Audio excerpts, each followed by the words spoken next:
doesn't have other qualities, then this is not a very good quality to be a modest on, let's say, on the European Council or on a council where one should discuss very important national interests. As to the energy policy, I totally agree, because the prices we pay, for example, for the gas are very different from the prices Germany pays for the gas. From Russia, then it would be for us very important to have such a common energy policy, to have common digital market also. This is a very important issue, because for the moment we don't have such a market. And of course, be really pro-European and have trust in Europe. This is also very important. And I will put a question to my students. How many people in the room feel Europeans? Please. Really? And I trust in young people, I must say. Fine. Now you have the floor for questions, comments. Yes. I ask you to come to the microphone because at the same time we have some other students who study interpretation in Sofia University, who do exercise, and they ask me to speak on the microphone. Please, carry on. I'm sorry, but I have one comment, two questions, and one anecdote to share with you. So the comment is that I'm assistant in my name is Simonov, and I'm assistant in the university, but at the same time I'm also expert in the Bulgarian administration dealing with the decision-making process in the EU. I cannot comment my ministers, of course, as well, but I want to share that the experts from 2007, more and more, they are more active and more defending the interest. And I'm really waiting our colleagues, the students, to come in. They are more active, and we will be in the future even much more active. So now the two questions. The first one, I like very much what you started your speech, that you wonder why there is so much skepticism. So my question is there a simple answer why there is so much skepticism? And the second one is quite interrelated to the first one. We had a discussion a few days ago with the students in one of the classes. So is it such a bad thing that there will be more populists and there will be more anti-European members of the European Parliament in the future European Parliament, what is expected from the next elections? Because at one point of time, me personally, I thought that that's very bad. I mean, the European Parliament is European policies. But after that, 2 days ago, I have another thought. Perhaps it's not so bad, because there are many fears, many citizens of Europe have many fears, and perhaps it's a good idea to have, not only an idea of course, but it's a good idea to have representatives in the European Parliament and to hear also their voice. So this is my question. And so about the anecdote again, sorry to be so long, but tomorrow and after tomorrow, together with the help of the Foundation, we have another conference. This is mainly about the future of Europe, but really about the teaching of European studies. And there was another professor from another university, and this anecdote is for students not from the European Studies Department for Sofia University, but this professor told me, so I asked on the exam my students, do they know, because it's a general course on European Studies, again, do you know what is the principle of subsidiarity? That was your question, and there was one or two of them that answered, yeah, of course, this principle that means that the EU gives subsidies to Bulgaria.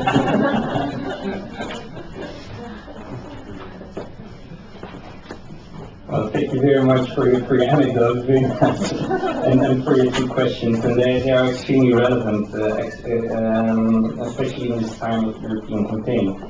As your skepticism, I think, as you pointed out in your second question, actually, they're related to each other, I think. It has to do with populism. And I think populism is growing in the Netherlands, I mean, or in Europe and in many other member states as well. And I mean the populist parties, who make very easily statements and sound bites without any arguments. So that has speeded the Eurosceptical movement, I think. For example, in our country, you have this party of Mr. Wilders, who's a blonde guy, and he has held a campaign on exit of the Netherlands of the European Union, and he has done a study paid by his sponsors, and of course the result was that it was beneficial for the Netherlands to get out of the EU. I mean, and for a lot of people, money counts. So in this study, it shows that we benefit more from being outside the EU instead of being inside the EU, which is absolutely not true. And but you can of course always manipulate the data. And but I'm really convinced I'm not the only one who says that we benefit so much from Europe, also economically. We are a small country. You are also, you are more or less the same size. Well, you're bigger, but you have less population. And we all benefit from import and export from the EU. I think 70 or 80% of our import and export is going to the EU. I mean, if you neglect that, okay, it's easy, but then you have a whole other story. But that's the reality. If he says that, for example, look at the Norwegian or Swiss model, they are outside the EU, but they still trade with the EU. Yeah, that's true, but they don't have any influence on the decision-making process. So if you forget that argument, it's easy to convince people, but you have to be realistic.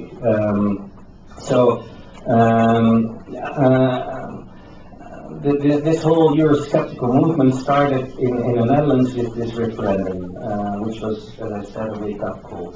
And I think the politicians, and of course I myself, are to blame because we took the EU for granted, because we thought that the EU was accepted by everybody. But that wasn't the case.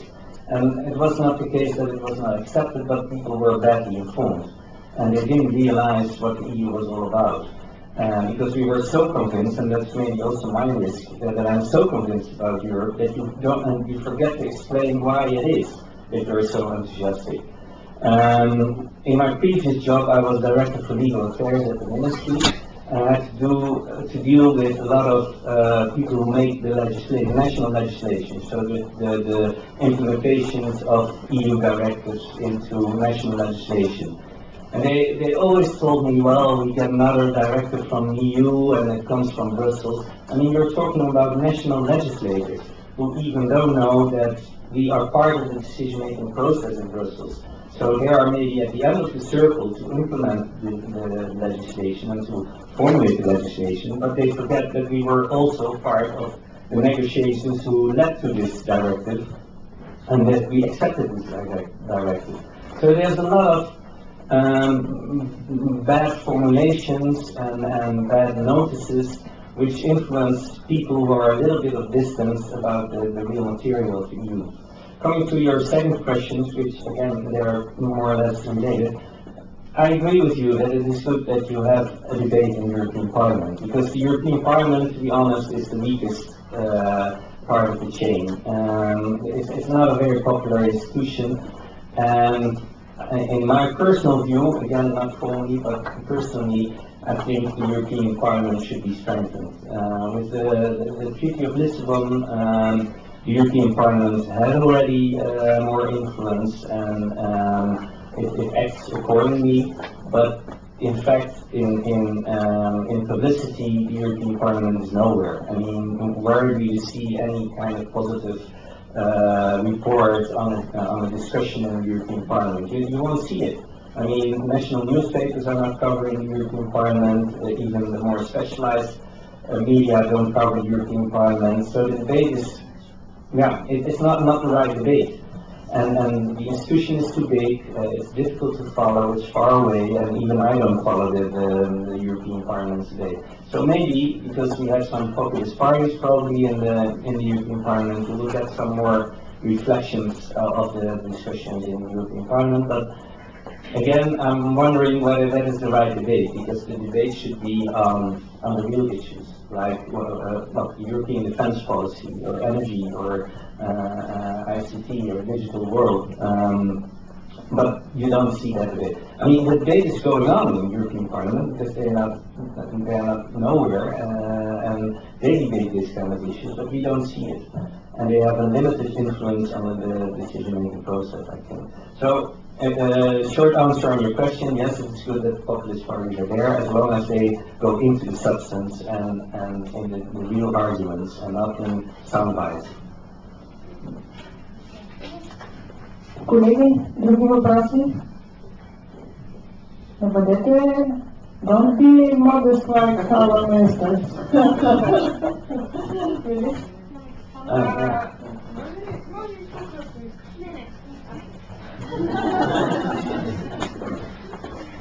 Hi, my name is Melissa Dritsuba. I'm studying European Studies for my second year.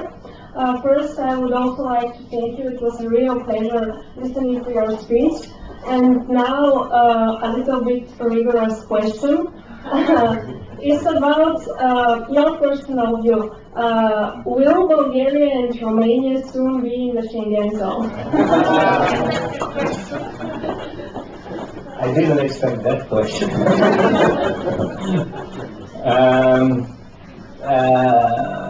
You said my personal opinion. No, my personal and my formal position are here more or less the same. I think no, they're not completely the same. I think the honest answer is I think the Netherlands made a link with Schengen and the CVM report, which is not completely logical, because they have nothing to do with each other.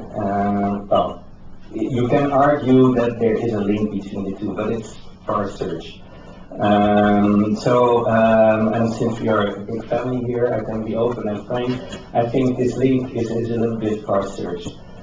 But it was the only way we still could have a sort of pressure on Bulgaria and Romania to really push for those necessary reforms. And there I support the whole idea. Because I think reforms in the judicial fields are extremely necessary. There I completely agree with our formal position, because the heart of the matter, and that was also one of my first reflections, is the legal surrounding of the EU, the whole legal framework. We should abide to the rules. We should apply the same norms, because the EU is a political process, but it's based on mutual trust.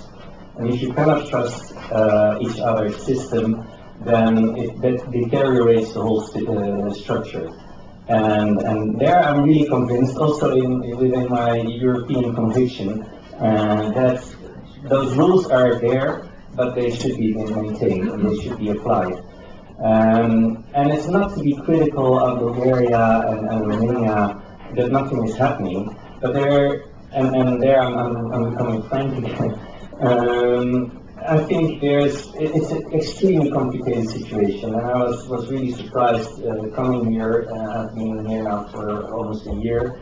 It's such a complicated process because there's an influential cloud over this whole judicial reform which nobody can touch, and that's something we don't know in the Netherlands. I mean, if somebody does something wrong, you can take him, he's accountable for his deeds, and you can go to the judge, and it's part of the legal system that you can convict somebody who does something wrong. Here, apparently, that doesn't apply, and we are struggling with this question because we don't know how to deal with that, and there are all kinds of explanations for this, but those explanations are not convincing. And I think the heart of the matter is that and sorry to be a little bit critical here, is that there's a lack of accountability, there's a lack of responsibility by people who should be responsible, and there's a lack of transparency. And those three things should really improve. Yesterday I was at a company, and Anke joined me there, a company in Lovech, a good Dutch company, managed by a real good Dutch entrepreneur. He's this manufacturing of furniture, wooden furniture, and he does a fantastic job, but he struggles with the whole structure, the legal framework, and the VAT return and that kind of thing. So it's a real struggle to get Dutch companies to invest here because of this cloud what exists.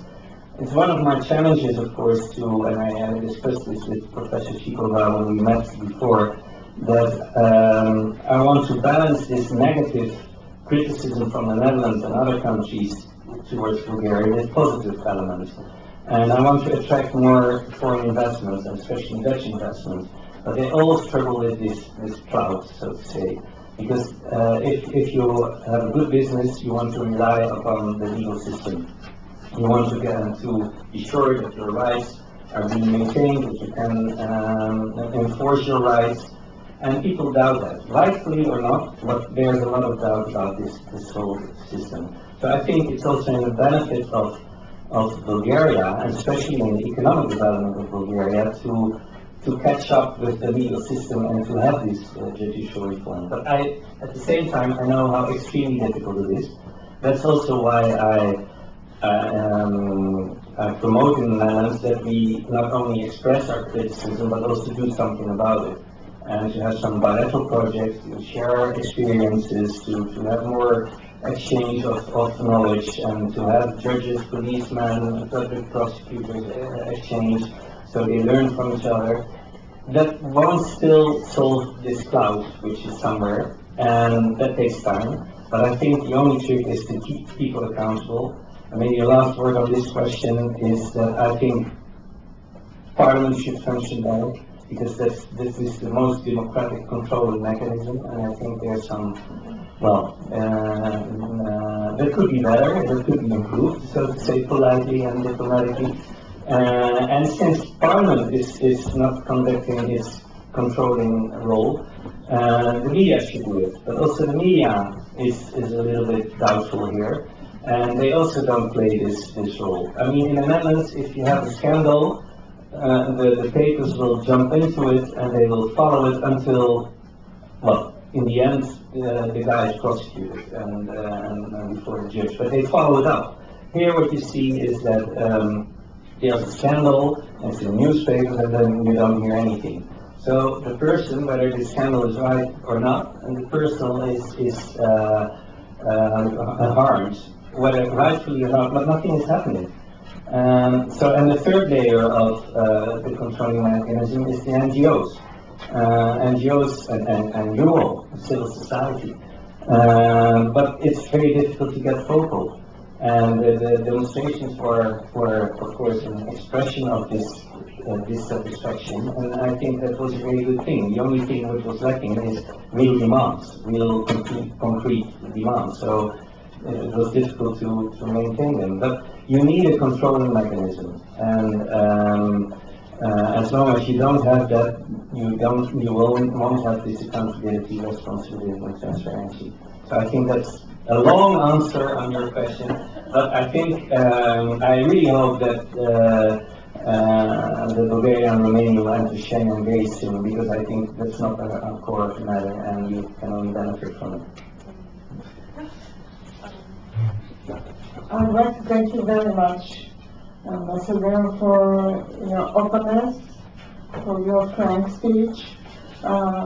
I'm sure that the students are delighted to have you today on this conference, and I hope that we will have some other opportunities to be together and to discuss these European issues. You are always invited to discuss with the students. I'm sure they will be very happy. And I'll suggest maybe at the beginning of the next academic year, we need to have a good and long discussion with you concerning the European issues. I am sure that we will have to discuss after the elections, the new commission, the new expectations, etc. I wish you a very good and pleasant stay in Bulgaria during your mandate. I hope that Bulgaria will join Schengen during your mandate in Bulgaria. And also I'm sure that with an ambassador like you, the relations between Bulgaria and the Netherlands will flourish during your mandate. Thank you very much indeed for being here.